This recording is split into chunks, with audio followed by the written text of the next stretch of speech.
کوئی مشکل بات نہیں جو سمجھ نہ آئے۔ اللہ رب العالمین نے فرمایا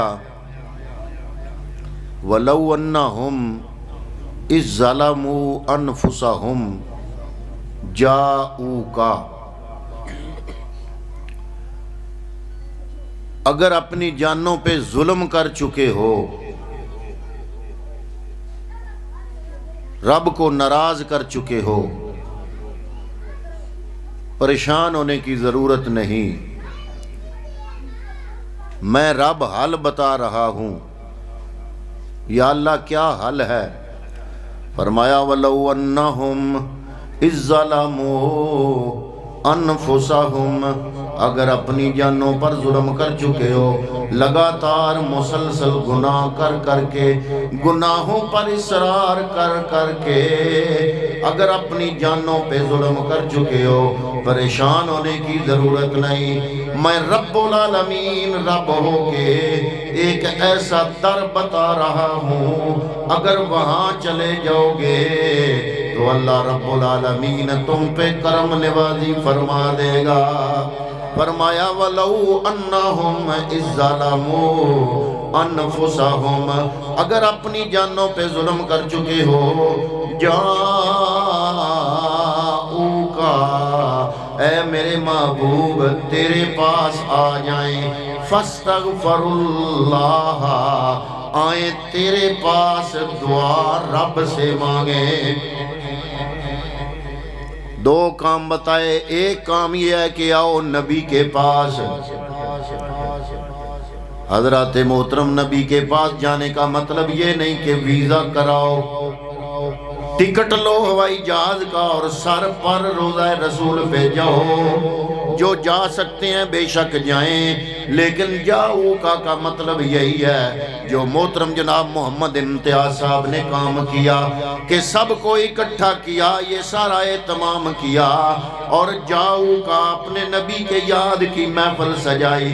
تو اگر آپ اپنے گھروں میں بھی ہو، جاؤکا کا لفظ کہہ رہا ہے کہ اگر حضور کو یاد کرو گے یا کم از کم اپنے نبی پہ درود پاک پڑھو گے تو ایسے ہی ہوگا جیسے تم نے میرے محبوب کی بارگاہ میں حاضری دے دی ہے۔ گویا یہ محافل جاؤکا پر عمل ہے۔ اللہ رب العالمین کی بارگاہ میں دعا کرنے کے لیے یہ بہترین طریقہ ہے۔ حضرات محترم، دعا رب سے کرتے ہیں، دعا اللہ کی بارگاہ سے کرتے ہیں، لیکن وسیلہ محمد مصطفیٰ کا لیتے ہیں۔ یہی بات اللہ نے قرآن مجید میں فرمائی، فرمایا وَلَوْ أَنَّهُمْ إِذْ ظَلَمُوا أَنفُسَهُمْ جَاءُوكَ، اگر اپنی جانوں پہ ظلم کر چکے ہو، اے میرے محبوب ان کو بتا دو جاؤکا، یہ تیرے پاس آ جائیں اور تیرے پاس آ کے کریں کیا؟ آئیں تیرے پاس، اور تیرے پاس آنے کے بعد کرنا کیا ہے؟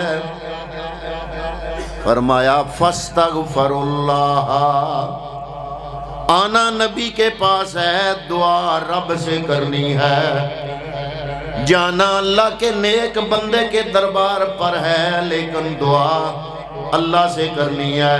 میں داتا صاحب جاتا ضرور ہوں، لیکن دعا داتا سے نہیں، دعا اللہ سے۔ میں غوث اعظم کی 11ویں بناتا ضرور ہوں، لیکن ثواب داتا صاحب کو پہنچاتا ہوں، دعا اللہ سے۔ فرمایا آؤ میرے نبی کی بارگاہ میں، نبی کی یاد کرو تو نبی کی بارگاہ میں آ گئے، اور کچھ نہیں کر سکتے تو وضو کر کے میرے نبی کی ذات پہ جب درود پڑھنا شروع کرو گے تو گویا ایسا ہی ہے کہ تم نبی کی بارگاہ میں آ گئے ہو۔ فرمایا جب نبی کی بارگاہ میں آ جاؤ تو مانگو کس سے؟ اللہ رب العالمین سے۔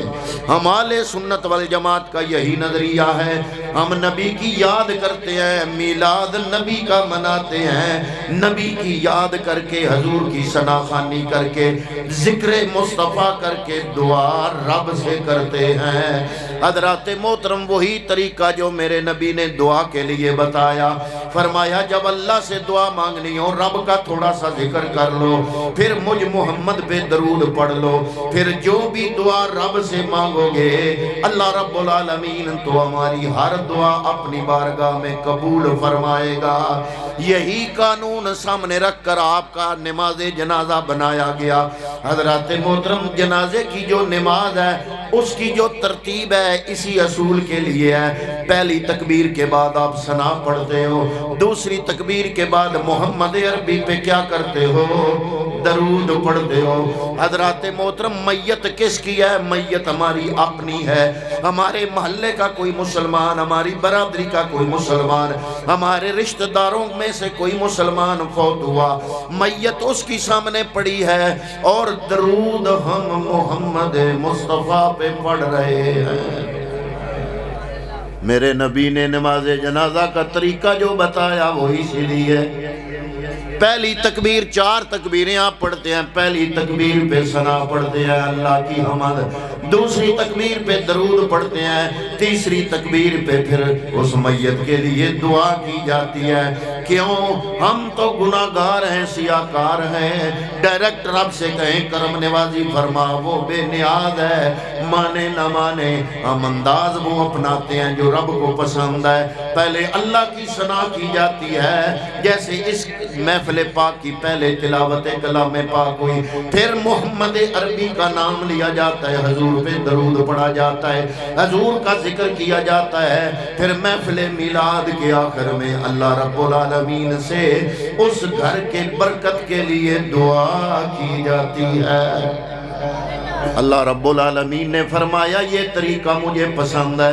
وَلَوْ أَنَّهُمْ إِذْ ظَلَمُوا أَنفُسَهُمْ، اگر یہ لوگ اپنی جانوں پر ظلم کر چکے ہیں، جاؤں کا یہ تیرے پاس آ جائے، آ کے کریں کیا؟ فرمایا فَاسْتَغْفِرُوا اللَّهَ، اللہ سے بخشش مانگیں، آئیں نبی کی محفل میں، سجائیں نبی کی محفل کو، محفل کی اگر توفیق نہیں ہے تو اکیلے میں آپ وضو کر کے نماز پڑھ کے میرے نبی پہ درود پڑھیں اور میرے نبی کا تصور دل میں رکھیں تو گویا آپ نے اپنے نبی کی بارگاہ میں حاضری دے دی ہے۔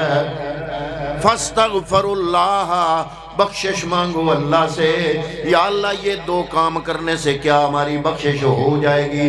فرمایا تیسرا کام بھی ضروری ہے، اگلے لفظ قرآن پاک کے، فرمایا لَوْ أَنَّهُمْ إِذْ ظَلَمُوا أَنفُسَهُمْ جَاءُوكَ فَاسْتَغْفِرُوا اللَّهَ، اگلی شرط کیا ہے؟ وَاسْتَغْفَرَ لَهُمُ الرَّسُولُ، اور میرے رسول نے بھی تمہارے لیے سفارش کر دی، میرے رسول نے بھی تیرے لیے دعا کر دی، میرے رسول نے بھی تیرے لیے مغفرت طلب کر دی۔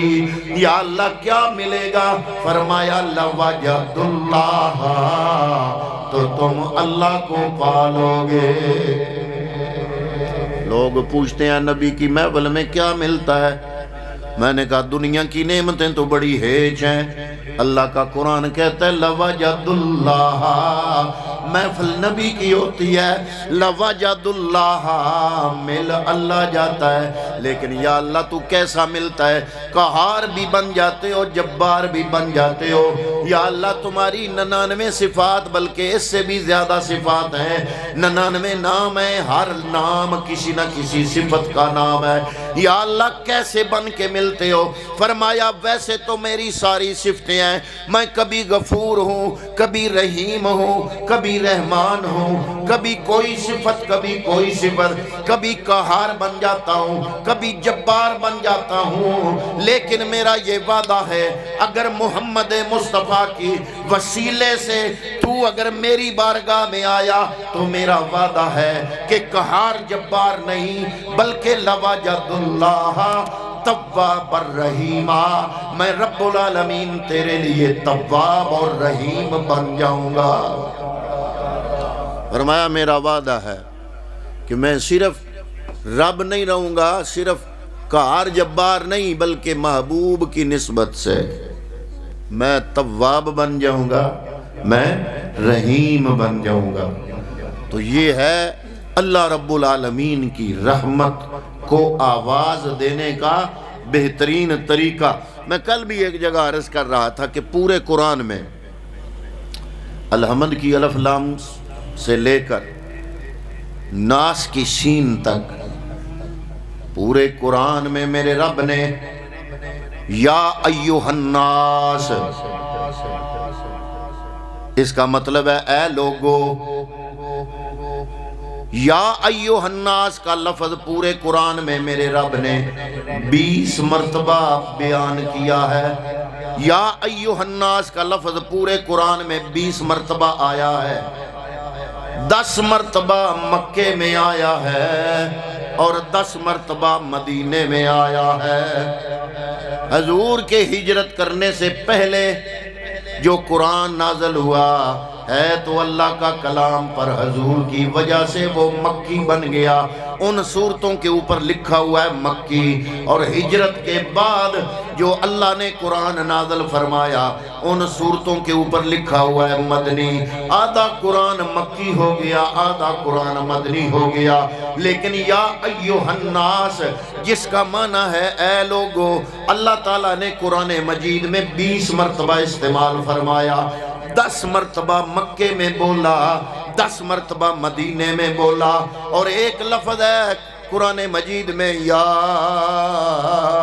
ایوہ الذین آمنو، اے ایمان والو، ایک لفظ ہے یا ایوہ الناس، اس کا معنی ہے اے لوگو، اے لوگو، یہ 20 مرتبہ آیا، 10 مرتبہ مکے میں، 10 مرتبہ مدینے میں، اور یا ایوہ الذین آمنو 99 مرتبہ نازل ہوا، 99 مرتبہ، اور ایک مرتبہ بھی مکے میں نہیں آیا، 99 مرتبہ مدینے میں نازل ہوا۔ کیا وجہ ہے؟ حالانکہ مکے میں بھی مسلمان تو تھے، تھوڑے ضرور تھے، تھوڑے ضرور تھے لیکن تھے، لیکن مدینے میں مسلمانوں کی کثرت تھی، کافر تھے وہ تھوڑے تھے۔ مکے میں مسلمان تھوڑے تھے، کافر زیادہ تھے، مدینے میں مسلمان زیادہ تھے، کافر تھوڑے تھے۔ اس لیے اللہ رب العالمین نے جب یا ایوہ الناس بولا، 10 مرتبہ مکے میں بولا، 10 مرتبہ مدینے میں بولا، جب یا ایوہ الذین آمنو بولا، یہ 99 مرتبہ، 80 9 99 ایک کم 90 مرتبہ بولا، 99 مرتبہ بولا، اور سارے کا سارا مدینے میں بولا۔ یا الہ العالمین وجہ کیا ہے؟ فرمایا مکے میں میرا خطاب جلالی ہے، مکے میں میرا خطاب جلالی ہے، مدینے میں میرا خطاب جمالی ہے۔ مکے میں زیادہ کافر تھے، اللہ رب العالمین نے توحید کے دلائل دیے، توحید پر باتیں کی، بت پرستی کی لعنت کو ختم کرنے کے لیے قرآن کی آیتیں نازل فرمائی۔ مکے میں توحید پر زور ہے، اور مدینے میں چونکہ مسلمانوں کی تعداد زیادہ ہے، مدینے میں رسالت پر زور ہے۔ میں تو کہتا ہوں 14.5 صدیاں گزر گئیں، آج کا مسلمان ابھی تک قرآن کے مزاج کو نہیں سمجھ سکا۔ جو مسلمان مسلمانوں کے سامنے ہر وقت بت پرستی والی آیتیں پڑھے اور بتوں کے بارے میں آیتیں پڑھے، شرک والی آیتیں پڑھے، گویا اس نے قرآن کے مزاج کو نہیں سمجھا۔ قرآن کا مزاج مکے میں اور تھا، مدینے میں اور تھا۔ کافروں کے سامنے رب کی توحید کو بیان کیا اور مسلمانوں کے سامنے مصطفیٰ کی رسالت کو بیان کیا۔ اب بھی لوگوں کو سمجھ نہیں آئی کہ سنی نبی کا میلاد کیوں مناتے ہیں؟ اس لیے کہ توحید پہلے پختہ ہے، رسالت والے وہی ہوتے ہیں جو پہلے توحید پر کار باندھوں، اور جو مزاج مکی رکھتے ہیں ان کے مزاج میں وہی توحید والا رنگ ہے۔ لیکن قرآن مجید نے اپنے مکے میں جو قرآن آیا اللہ نے نازل فرمایا، مکے میں اس کا مزاج اور ہے، مدینہ المنورہ میں اس کا مزاج اور ہے۔ تو فرمایا کہ اے لوگو یا ایوہ الناس، 20 20 مرتبہ فرمایا، 10 مرتبہ مکے میں، 10 مرتبہ مدینے میں، لیکن یا ایوہ الذین آمنو 99 مرتبہ فرمایا، لیکن 99 مرتبہ ہی مدینے میں فرمایا۔ یعنی مکے میں مزاج قرآن کا اور تھا، مدینے میں مزاج اور ہو گیا۔ مکے میں زیادہ زور توحید پر تھا، مدینے میں زیادہ زور مصطفیٰ کی رسالت پر آ گیا۔ اسی لیے تو ہم کہتے ہیں کہ یا اللہ تیری کرم نوازی ہے کہ توحید کا سبق الحمدللہ ازبر ہے۔ اب اللہ نے توفیق دی ہے کہ مصطفیٰ کی رسالت کی عظمت کو بیان کیا جائے، اور شاہ بطحہ کی مدحہ سرائی اہل سنت کے حصے میں آئی، شاہ بطحہ کی مدحہ سرائی اہل سنت کے حصے میں آئی، بگڑی آقا نے سب کی بنائی، اپنی قسمت جگائے ہوئے ہیں۔ فرمایا وَلَوْ أَنَّهُمْ إِذْ ظَلَمُوا أَنفُسَهُمْ، اگر اپنی جانوں پہ ظلم کر چکے ہو۔ ایک جگہ قرآن مجید میں یہ بھی ہے انداز، فرمایا اذا جاء نصر اللہ والفتح ورأيت الناس يدخلون في دين الله أفواجا فسبح بحمد ربك واستغفر إنه كان توابا۔ جب یہ صورت آئی نا تو حضرت ایک واقعہ ویسے ایک صحابہ کرام کا بھی ہے کہ حضرت عبداللہ ابن عباس چھوٹے تھے ابھی، حضرت فاروق اعظم کا زمانہ تھا، تو حضرت عبداللہ ابن عباس کے لیے میرے نبی نے دعا فرمائی تھی کہ یا اللہ عبداللہ بن عباس کو قرآن کی فقاہت عطا فرما۔ اللہ نے حضور کی اس دعا کو قبول فرمایا تھا، اور قرآن کی فقاہت حضرت عبداللہ ابن عباس کو رب نے عطا فرمائی تھی۔ اس وجہ سے میں حضرت امیر المومنین فاروق اعظم رضی اللہ تعالیٰ عنہ حضرت عبداللہ بن عباس کو اپنی کرسی کے ساتھ بٹھاتے۔ ایک دن اپنے ساتھ بٹھایا تو صحابہ میں سے جو بزرگ تھے، باریش سفید داڑھیوں والے، انہوں نے کہا کہ جناب ہم سفید داڑھیوں والے حضور کے زمانے سے تربیت یافتہ نبی کے صحابہ ہیں، بدر میں حصہ لینے والے، عہد میں حصہ لینے والے، بڑی فضیلتیں ہمارے حصے میں آئی ہیں، اور ہماری موجودگی میں آپ اپنے قریب ہم میں سے کسی کو بٹھانے کی بجائے آپ یہ لڑکا ہے نوجوان عبداللہ بن عباس، اس کو اپنے ساتھ بٹھاتے ہو۔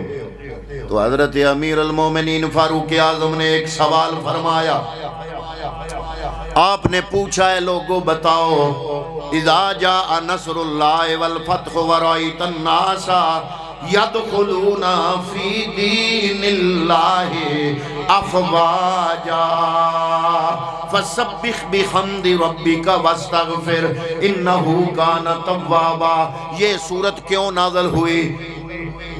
ظاہر ہے کہ وہ عربی لوگ تھے، عربی بولنے والے، عربی زبان تھی ان کی، عربی لینگویج تھی، عربی بول چال تھی، قرآن بھی عربی تھا، مقصد تو ترجمہ کروانا مقصد نہیں تھا۔ حضرت عمر فاروق نے فرمایا بتاؤ یہ سورت کس طرف اشارہ کر رہی ہے؟ انہوں نے اس کا ترجمہ بتایا۔ فاروق اعظم فرماتے ہیں میں نے ترجمہ نہیں پوچھا، ترجمہ تو بچہ جانتا ہے، قرآن عربی میں آیا ہے، ہماری مادری زبان عربی ہے، لیکن میں پوچھنا چاہتا ہوں یہ سورت اشارہ کس طرف کرتی ہے؟ کوئی بتا سکتا ہے؟ حضرت عبداللہ بن عباس پاس بیٹھے تھے، آپ عرض کرتے ہیں امیر المومنین میں بتاتا ہوں۔ فرمایا بتاؤ۔ حضرت عبداللہ بن عباس نے فرمایا امیر المومنین کے سامنے بیان کیا۔ آپ فرماتے ہیں کہ اللہ رب العالمین نے یہ جو فرمایا اذا جاء نصر اللہ والفتح ورأیت الناس، کہ جب فتح آ گئی لوگ جوک در جوک دین میں داخل ہو گئے، ورأیت الناس یدخلون فی دین اللہ افواجا فسبح بحمد ربک، اے محبوب اپنے رب کی حمد اور اس کی تسبیح بیان کر، انہو کان توابا۔ عبداللہ بن عباس فرماتے ہیں میں ترجمہ نہیں کروں گا لیکن میں پوری اس سورت کا مزاج بتاؤں گا۔ عبداللہ بن عباس نے فاروق اعظم کی خدمت میں بیان کیا، آپ فرماتے ہیں پوری سورت کا مزاج بتا رہا ہے کہ اے نبی تو نے اپنا کام پورا کر دیا، اب تیرا دنیا سے جانے کا وقت آ گیا ہے۔ بہرحال علماء کرام نے یہاں پر ایک نقطہ بھی بیان کیا۔ علماء فرماتے ہیں، رب فرماتے ہیں فَسَبِّحْ بِحَمْدِ رَبِّكَ وَاسْتَغْفِرْ، اپنے رب کی حمد کے ساتھ تسبیح کرو، پھر کیا کرو؟ وَاسْتَغْفِرْ، اس سے بخشش مانگو، رب سے بخشش، رب سے بخشش۔ بخشش کون دیتا ہے؟ اللہ۔ سارے بولو بخشش کون دیتا ہے؟ بخشتا اللہ ہے۔ ہمارے عقیدے میں یہ ہے کہ 3 کام صرف اللہ کے لیے، عبادت صرف رب کی، دعا صرف اللہ کے بارگاہ میں، اور تیسرا کام نظر ماننا ذال کے ساتھ، منت جس کو کہتے ہو۔ کسی پیر فقیر کا نام لے کے آپ منت نہیں مان سکتے۔ جو بیویاں مانتی ہیں وہ شرک کرتی ہیں، اور شرک ان شرک لظلم عظیم، شرک ظلم عظیم ہے۔ اور منت کس کی؟ اللہ کی، نظر رب کی بارگاہ میں۔ یہ 3 کام صرف اللہ سے، تو اللہ نے علماء فرماتے ہیں ساتھ میں فرمایا وَاسْتَغْفِرْ، اللہ سے بخشش مانگو۔ یا اللہ کیا تو بخشش دے گا؟ میری بات ذرا توجہ سے سننا، یا اللہ کیا تو بخشش دے گا؟ حضرات محترم علماء فرماتے ہیں، رب فرماتا ہے انہو کانا توابا۔ رب نے وعدہ تو کوئی نہیں کیا، رب نے اپنی صفت بیان فرمائی، فرمایا تیرا نصیب بخشش ہو یا نہ ہو لیکن رب العالمین تواب ہے۔ میرا رب تواب ہے، بخشش پر اس کو مجبور کرنے والا کوئی نہیں ہے۔ وعدہ وہ نہیں کر رہا، وہ صرف اپنی صفت بیان کر رہا ہے۔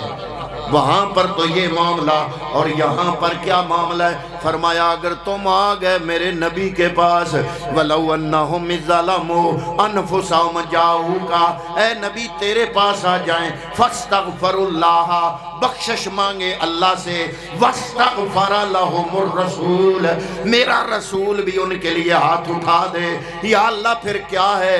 فرمایا وہاں وعدہ نہیں، یہاں وعدہ ہے، کیونکہ آئے ہو نبی کے پاس، نبی سے ہو کر میری بارگاہ میں آ رہے ہو۔ وہی بات جو فرعون ڈوب رہا تھا، فرعون ڈوب رہا تھا، ڈوبتے ڈوبتے اس نے ایک جملہ بولا، وہ جملہ قرآن مجید میں موجود ہے۔ اس نے کہا آمنت برب موسیٰ و ہارون، میں موسیٰ و ہارون کے رب پہ ایمان لاتا ہوں، لیکن ساری دنیا کے مسلمان اور غیر مسلم، سوشلسٹ، کمیونسٹ، تمام برادریاں یہ مانتی ہیں کہ فرعون مسلمان نہیں مرا، فرعون کافر ہو کے مرا۔ فرعون بولو نا، فرعون کافر ہو کے مرا، حالانکہ اس کا یہ جملہ قرآن گواہ ہے۔ اس نے کہا تھا آمنت برب موسیٰ و ہارون، آمنت برب موسیٰ و ہارون، میں موسیٰ و ہارون کے رب پہ ایمان لاتا ہوں۔ یا اللہ ایمان لایا پھر بھی کافر مرا۔ علماء یہاں پر فرماتے ہیں فرعون سے غلطی ہو گئی، فرعون نے غلطی کر دی۔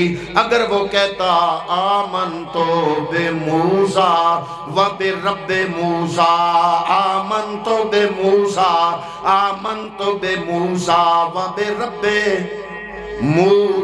موسیٰ میں موسیٰ پر بھی ایمان لاتا ہوں، موسیٰ کے رب پر بھی لاتا ہوں۔ اگر یہ جملہ بولتا تو فرعون مسلمان جاتا، لیکن فرعون نے وہی غلطی کی جو آج کچھ لوگوں سے ہو رہی ہے۔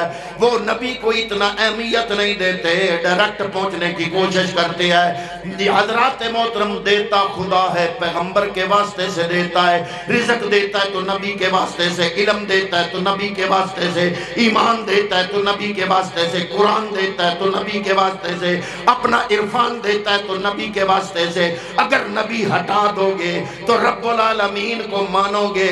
وہ یہودیوں نے بھی کہا تھا کہ نحن ابناء اللہ، ہم اللہ کے بیٹے ہیں، اللہ کے بیٹے ہیں۔ اللہ نے فرمایا پیغمبر ہٹا کے چاہے میرے پاس جتنا مرضی آ جاؤ، مجھے تمہاری اللہ اللہ قبول نہیں ہے، لیکن دیتا خدا ہے۔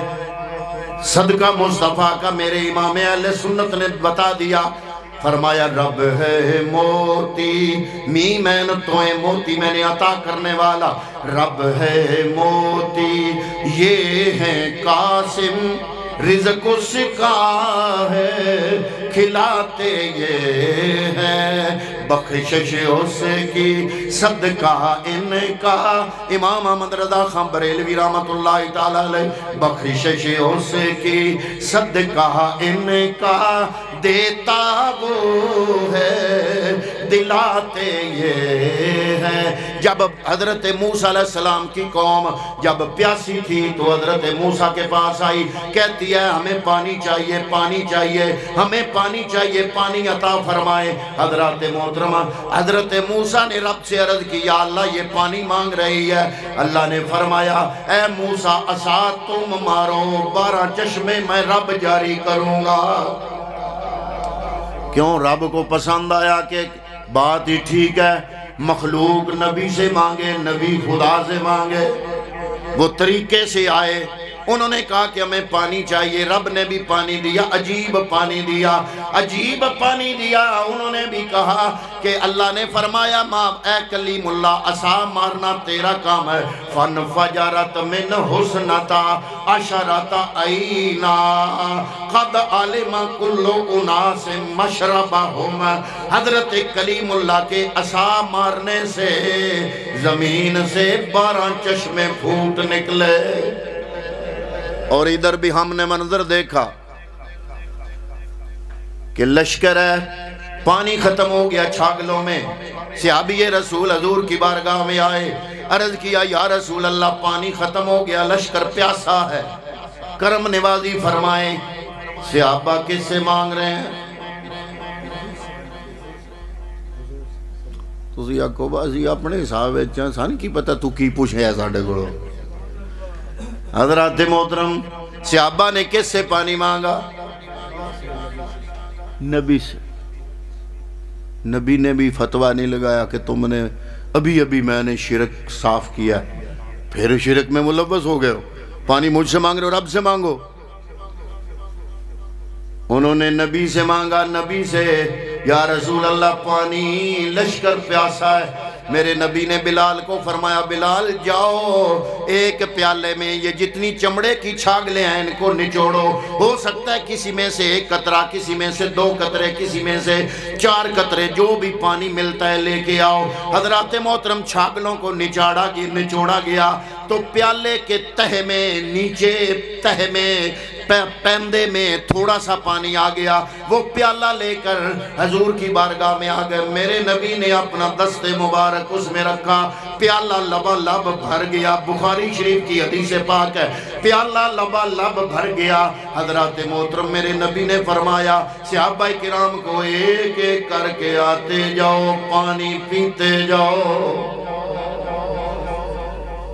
اب یہ بھی معجزہ، وہ بھی معجزہ، لیکن وہ معجزہ ہے، معجزہ وہ بھی کلیم اللہ والا۔ ہے عقل کو عاجز کرنے والا ہے، عقل کو حیران کرنے والا، لیکن اتنا بھی عقل سے بعید نہیں۔ کیوں؟ اس لیے کہ جتنے چشمے ہیں پہلے وہ سارے پہاڑوں سے، پتھروں سے یا زمین سے نکلتے ہیں۔ حضرت کلیم نے عصا مارا، 12 چشمے کہاں سے نکلے؟ زمین سے ہی نکلے تھے۔ ہے معجزہ لیکن پھر بھی اتنا عقل سے بعید نہیں۔ یہاں پر تو معاملہ بڑا عجیب ہے، یہاں پر تو انگلیوں سے چشمہ پھوٹا جا رہا ہے۔